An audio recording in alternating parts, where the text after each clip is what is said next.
রাসূল সাল্লাল্লাহু আলাইহি সাল্লাম বলেছেন, মানুষের কাজের ফল তার নিয়ত অনুযায়ী হয়। একই কাজ কিন্তু নিয়ত বদলালেই ফল সম্পূর্ণ বদলে যায়। একজন মানুষ নামাজ পড়ে শুধু অভ্যেস হিসেবে, আরেকজন নামাজ পড়ে আল্লাহকে খুশি করার জন্য। বাইরে থেকে নামাজ একই, কিন্তু আসমানে এর ওজন এক না। কোরআনে আল্লাহ বলেন, তোমরা যা কিছু করো নিশ্চয়ই আল্লাহ তা দেখছেন। মানে আমরা একা নই, আমাদের প্রতিটা নিয়ত, প্রতিটা ভাবনা আল্লাহর নজরে আছে। আপনি যদি আল্লাহকে ভালোবেসে থাকেন তাহলে ভিডিওতে একটি লাইক দিন এবং চ্যানেলটি সাবস্ক্রাইব করুন।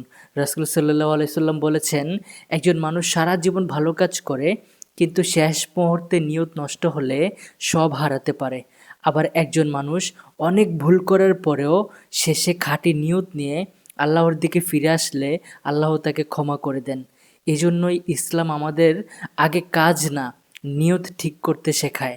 আজ আপনি যে কাজটাই করুন, নামাজ, ব্যবসা, পরিবার, সাহায্য, একবার মনে মনে বলুন, হে আল্লাহ, এটা আমি তোমার জন্য করছি।